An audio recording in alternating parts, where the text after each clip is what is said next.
Sentez-vous cette boule dans votre gorge qui refuse de partir? Vous tentez désespérément d'avaler, mais elle reste là. Eh bien, laissez-moi vous dire que ce n'est pas dans votre tête. Malgré ce qu'on a pu vous dire, cette sensation est bien réelle. Et je suis Emmanuel, thérapeute comportemental, et ça fait 14 ans que j'aide des centaines de personnes comme vous à se libérer de cette boule qui est un symptôme de l'anxiété et des crises d'angoisse. Et dans cette vidéo, je vais vous dire exactement ce qui provoque cette sensation qui vous terrifie et les 5 techniques précises qui ont permis vraiment à mes clients de s'en libérer, comme Lucas qui souffrait de cette sensation depuis 2 ans. Aucun médecin, aucune thérapie n'avait pu le soulager. Aujourd'hui, il vit sans cette boule qui l'étouffait. Comment il a fait? Je vous dis ça dans quelques minutes. Alors qu'est-ce qui se passe réellement dans votre corps? Cette sensation de boule dans la gorge n'est pas une illusion. Les médecins l'appellent globus pharyngeus. Ouais, c'est un peu compliqué comme nom. C'est le nom latin. C'est une expérience physique réelle, mais vraiment mal comprise par la plupart des gens. Et Lucas me décrivait cette sensation comme une sorte d'étau qui se resserre, il me disait, autour de ma gorge, et c'est impossible à le desserrer. Et pendant 2 ans, il a vu plusieurs spécialistes et passé tous les examens. Tous étaient normaux, ce qui le laissait dans une incompréhension totale. Tous les résultats étaient normaux et les médecins lui répétaient sans cesse « vous n'avez rien ». Est-ce qu'on ne lui cachait pas quelque chose? Et voici ce qui se passe réellement dans votre corps. Eh bien, face au stress ou à l'anxiété, votre corps va déclencher une réaction de survie. Rassurez-vous, c'est tout à fait normal. Il libère de l'adrénaline et du cortisol et votre respiration s'accélère. Surtout, les muscles de votre gorge et votre cou se contractent, et ça de manière involontaire, inconsciente. Et cette contraction musculaire crée cette sensation d'obstruction. Vous avez l'impression de ne plus pouvoir avaler, de manquer d'air. Vous avez l'impression d'étouffer, alors qu'aucun obstacle physique ne bloque réellement votre gorge. Eh bien, Lucas, lui, il n'en dormait plus la nuit. Il évitait même les repas avec ses collègues. Il a même refusé une promotion de peur de devoir parler en public. Avec cette sensation d'étouffement, ça le terrifiait. Parfois, un reflux gastrique ou un problème ORL explique cette boule. Et là, consultez un médecin s'il existe des réelles douleurs, une masse palpable que vous pouvez sentir ou toute difficulté à avaler. Mais rassurez-vous, dans 80% des cas, la boule dans la gorge est liée à votre anxiété. Votre cerveau détecte une menace, même imaginaire, et active le système de défense. Et ça provoque une contraction musculaire. Et le piège est là. Plus vous focalisez votre attention sur cette sensation, plus elle va s'intensifier, augmenter de volume. Et c'est un cercle vicieux, implacable. L'anxiété provoque la tension qui renforce la sensation de boule, qui augmente l'anxiété. Vous êtes piégé. Et chaque matin, Lucas vérifiait tranquillement devant son miroir si sa boule était toujours là. Et inévitablement, dès qu'il y pensait, elle revenait. Est-ce que vous aussi, vous êtes dans ce cercle vicieux et vous vous demandez pourquoi? Eh bien, c'est ce que nous allons tout de suite voir. Nous allons voir pourquoi l'anxiété provoque cette sensation désagréable. L'anxiété transforme votre corps en un détecteur de sensations ultra sensibles.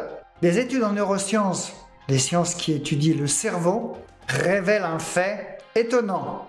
Votre cerveau anxieux perçoit des sensations corporelles totalement invisibles pour les autres. Lucas m'a décrit son expérience avec des mots qui résonnent peut-être en vous. C'est comme si ma gorge avait son propre système d'alarme.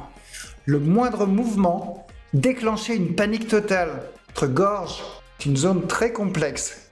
Des dizaines de muscles et tissus s'y activent constamment quand vous avalez, parlez ou respirez. Alors normalement, ces mouvements passent totalement inaperçus. Mais sous l'emprise de l'anxiété, tout change. Votre attention devient un projecteur braqué sur votre gorge. Chaque sensation normale se transforme en un danger potentiel. Et cette peur déclenche une nouvelle vague de tension musculaire. Les muscles déjà tendus se contractent encore davantage, renforçant la boule. Et voici le piège dans lequel Lucas est resté prisonnier pendant 2 ans et le piège dans lequel vous êtes aussi. Chaque matin, me confiait Lucas, ma première pensée était, comme je vous l'ai dit, il regardait devant son miroir, était pour vérifier si sa boule était toujours là. Avez-vous peut-être remarqué, comme votre gorge semble plus tendue maintenant que nous en parlons? Rassurez-vous, c'est normal. Simplement, évoquer ces sensations peuvent les activer. C'est la preuve de la puissance de votre attention. Le point positif dans cette situation, c'est que le même mécanisme qui crée ce problème va devenir la clé pour vous en libérer. Mais quels sont les signes qui confirment que votre boule est liée à l'anxiété? Eh bien, Lucas m'a posé cette question. Comment savoir si c'est juste de l'anxiété ou si je devrais m'inquiéter? Eh bien, voici les 6 signes qui révèlent que cette sensation que vous vivez est probablement liée à votre anxiété. Tout d'abord, la sensation joue à cache-cache. Elle est intense pendant votre réunion stressante, puis s'atténue quand vous riez avec vos amis. Lucas la ressentait fortement avant ses présentations, mais beaucoup moins pendant les week-ends.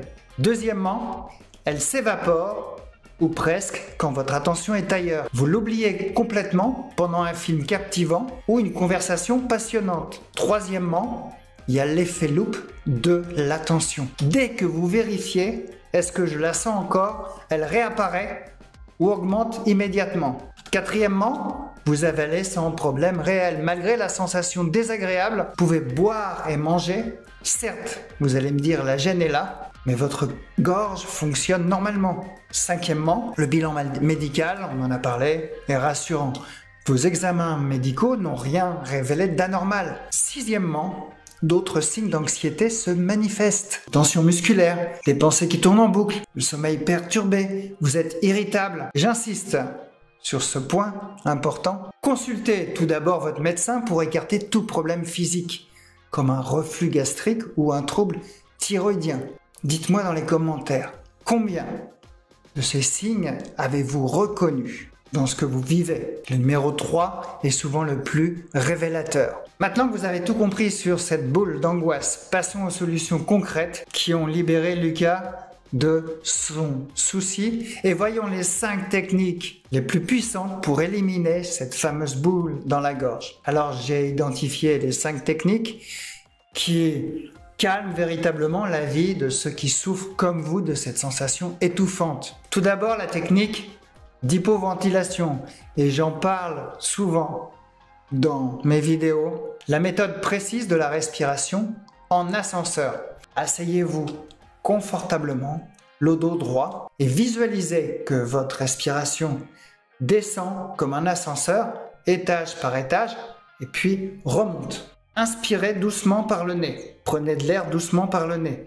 Donc, pendant 2 secondes, vous comptez 1, 2. Donc l'ascenseur monte de 2 étages. 1, 2. Puis, expirez, sortez de l'air pendant 4 secondes. 1, 2, 3, 4. Donc, vous avez remarqué que vous sortez de l'air, vous expirez 2 fois plus que vous ne prenez de l'air. Et puis petit à petit, réduisez l'amplitude de votre respiration, c'est-à-dire respirez plus doucement. Faites ça pendant 2-3 minutes et vous allez voir, Lucas l'utilisait chaque jour et ça a réduit de 80% à chaque fois qu'il le faisait, sa boule dans la gorge. Deuxièmement, la restructuration cognitive, c'est-à-dire reprogrammer votre cerveau anxieux, mettre des pensées beaucoup plus positives. Votre cerveau, on va l'imaginer que c'est un puissant ordinateur et la restructuration cognitive est simplement une mise à jour de son logiciel. Vous allez donc passer à Windows 11 si vous avez Windows 10. Quand Lucas sentait la boule apparaître, sa pensée automatique était « Je vais m'étouffer en pleine réunion et je vais avoir la honte devant tout le monde ». Eh bien, nous avons réorganisé ses pensées en 3 étapes. Il a d'abord détecté la pensée catastrophique et vous pouvez le faire aussi. Notez exactement la pensée telle qu'elle vous apparaît. Interrogez cette pensée. Est-ce que je me suis déjà étouffé avant? Cette sensation dure depuis des mois sans conséquences graves, donc je ne me suis jamais étouffé. Crée de toutes pièces une pensée beaucoup plus réaliste. Cette sensation est certes inconfortable, mais pas dangereuse. Elle finit toujours par passer. Troisièmement, exposez-vous. Exposez-vous pour surmonter la peur. L'évitement est le carburant, le super de l'anxiété. L'exposition, ça serait son antidote. Lucas était terrifié à l'idée d'un simple dîner professionnel. Pourtant, après 4 semaines d'exposition progressive, il retrouvait enfin du plaisir à manger avec ses collègues. On a mis en place une échelle d'exposition. D'abord manger seul en pleine conscience, ensuite en petit comité, puis finalement en groupe. Et le plus dur a été le premier dîner avec ses collègues, m'a confié Lucas. Il me dit: j'étais terrifié, mais j'ai utilisé les techniques de respiration et de restructuration cognitive que nous avons vues avant. La sensation était là, mais gérable. Et chaque repas suivant est devenu de plus en plus facile et la sensation a fini par partir. Quatrième technique très puissante, la méditation de pleine conscience. C'est vraiment ce que j'appelle la technique paradoxale. C'est une technique qui a vraiment surpris Lucas. Au lieu de combattre la sensation, comme on vous dit, combattez vos sensations, eh bien non.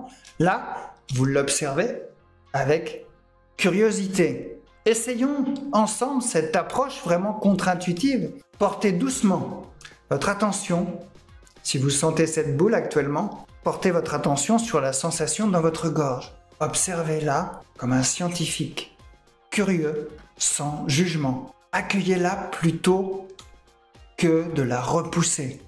Remarquez peut-être sa couleur, sa forme. Remarquez que peut-être à force d'observer, elle va, elle vient, elle peut finir par disparaître complètement, parfois y revenir, un peu comme des vagues. Et Lucas m'a dit, après une semaine, c'est vraiment contre-intuitif, pas facile à faire, mais c'est incroyablement efficace. Plus j'accepte la sensation, moins elle me dérange. Et certains jours, elle est même disparue complètement quand je l'ai observée. Et les recherches du docteur John Kabat-Zinn confirment que cette approche diminue significativement votre réaction émotionnelle aux sensations corporelles. Et cinquièmement, des exercices de relaxation ciblés. Vous allez apprendre à libérer les muscles de la gorge. Voici 4 mouvements simples pour relâcher la tension dans la gorge et la nuque. Regardez l'écran et faites-les avec moi lentement. Alors il y a d'abord la rotation lente et délibérée, comme ça. Faites 5 fois dans un sens. Et 1, 2, 3, 4, 5... Ça détend vraiment les muscles du cou. C'est déjà une étape. Vous pouvez hausser les épaules jusqu'à vos oreilles. Vous allez tenir, alors c'est pas facile à faire. Tenez 3 secondes et puis relâchez complètement. Et vous faites ça 10 fois. Et vous allez voir, ça détend vraiment. Vous pouvez ouvrir la bouche aussi grand que possible. Et vous maintenez pendant 5 secondes. Et vous vous détendez. Vous relâchez, ça détend la mâchoire. Et là, vous allez masser doucement sous votre mâchoire avec des mouvements circulaires, comme ça, pendant 30 secondes. Évidemment, c'est à faire et à refaire pour vraiment bien maîtriser et ressentir une sensation. Maintenant que vous connaissez absolument tout sur la boule d'angoisse et les moyens de s'en débarrasser, je tiens à vous mettre en garde qu'il y a 5 pièges à éviter. Les 5 erreurs courantes à éviter qui entretiennent cette boule dans la gorge. Au fil des années d'accompagnement, ça fait 14 ans, j'ai identifié 5 comportements qui transforment une gêne temporaire en un problème qui va devenir chronique, qui va s'enquister. Et ces habitudes agissent comme de l'essence jetée sur un feu d'anxiété. Le test d'avalage compulsif. J'avalais constamment pour voir si ma sensation était toujours là, me confia Lucas. Bien, ce comportement semble logique, mais ça crée vraiment un piège redoutable. Avaler constamment pour vérifier, eh bien ça va entretenir votre anxiété. Cela va concentrer votre attention sur la sensation et la renforcer. C'est comme gratter une démangeaison, ça apporte un soulagement immédiat, mais S'ensuit après souvent une aggravation et une plaie. Essayez de gratter une piqûre de moustique, ça va vous soulager, mais vous allez dérouiller après. Il y a un deuxième piège, c'est l'hydratation excessive. Lucas me disait, j'avais toujours une bouteille d'eau avec moi. Je buvais sans arrêt pour essayer de faire disparaître cette boule. En somme, ça pourrait paraître logique, mais c'est un véritable piège. Et voici pourquoi. Vous gardez constamment votre attention sur la gorge. Chaque gorgée augmente la fréquence d'avalement. Vous avalez de plus en plus. Ça renforce la tension musculaire. Et vous développez une hypervigilance permanente en vous demandant est-ce que ça va marcher? Boire régulièrement est utile, mais boire compulsivement pour éliminer cette sensation amplifie le problème au lieu de le résoudre. Troisièmement, l'évitement, et vous le vivez peut-être, alimentaire. Lucas reconnaissait, en essayant d'éviter de manger en public, Lucas m'a dit j'ai renforcé mes peurs et j'ai fini par perdre du poids et m'isoler davantage. Ce comportement, de prime abord, paraît rassurant, mais il aggrave votre problème. Il augmente l'anxiété anticipée à chaque repas. Il amplifie l'importance psychologique de la sensation. Et il entraîne des déséquilibres alimentaires qui nourrissent encore plus votre anxiété. Et le paradoxe, c'est qu'en reprenant simplement, petit à petit, une alimentation régulière, vous allez vous habituer. Progressivement, vous allez habituer votre cerveau à ignorer cette boule dans la gorge. Quatrièmement, une erreur très fréquente, que vous connaissez aussi peut-être, c'est le tourbillon des recherches médicales. À 3 heures du matin, me dit Lucas, j'étais sur mon téléphone à chercher tumeur, gorge, symptômes ou maladie rare boule-gorge. Se souvenez Lucas. Cette recherche frénétique que vous êtes nombreux à faire sur Internet, je vous demande de la stopper tout de suite. Si vous avez déjà suffisamment fait de recherche, c'est pas la peine de passer des heures en plus parce que ça renforce la croyance qu'il s'agit d'un problème grave. Ça expose votre esprit anxieux, déjà anxieux. Ça en rajoute une couche à des centaines de maladies rares. Ça crée une boule d'anxiété alimentée par l'algorithme qui vous montre toujours plus de contenu alarmant. Alors je vous comprends, vous avez vraiment envie de vous rassurer, c'est normal, mais arrêtez de regarder ça. Et ça va déjà vous aider. Cinquièmement, l'isolement social progressif. Lucas me dit, j'ai commencé par éviter les dîners d'affaires, puis les repas entre potes, puis même les appels téléphoniques. Regrettait Lucas. Et sa vie s'est rétrécie autour de cette sensation. Cet isolement est particulièrement néfaste pour vous, car il supprime vos sources naturelles de distraction, il élimine le soutien social, vos amis pourraient vous aider à réduire l'anxiété, et il donne cette sensation un pouvoir énorme démesuré sur votre vie. Alors dites-moi dans les commentaires, parmi ces 5 pièges, dans lequel vous tombez et lequel vous semble le plus difficile à abandonner. À vous maintenant de passer à l'action. Quelle technique allez-vous essayer en premier? La sensation, je sais, de boule dans la gorge peut vous sembler insurmontable. Vous avez l'impression que ça va durer toujours. Mais je vous assure qu'avec les bonnes approches, avec ces techniques, vous allez pouvoir vous en libérer. Et je vous propose de tester l'une des techniques mentionnées, juste une des techniques pendant une semaine, et de noter vos observations. Comment la sensation va évoluer. Vous n'êtes pas obligé de faire toutes les techniques à la fois. Notez quels sont les moments où elle s'atténue. Et dites-moi déjà en commentaire la première technique que vous allez tester cette semaine. Alors soulager un symptôme des crises d'angoisse ou de l'anxiété, c'est très bien déjà. Mais c'est comme couper une ronce. On s'en débarrasse, mais sans arracher la racine, ça repousse. Et si vous voulez vraiment mettre fin à vos crises d'angoisse, il vous faut une stratégie solide, pas juste un pansement. Dans ma formation offerte, je vous guide étape par étape pour comprendre vos crises et ce qui les alimente, modifier vos pensées pour éviter les pièges de l'anxiété, calmer vos sensations sans les fuir et vous exposer progressivement à vos peurs pour reprendre le contrôle. Vous allez avoir un véritable plan d'action pour vous débarrasser des crises d'angoisse. Le lien est dans la description sous la vidéo. À bientôt pour d'autres conseils.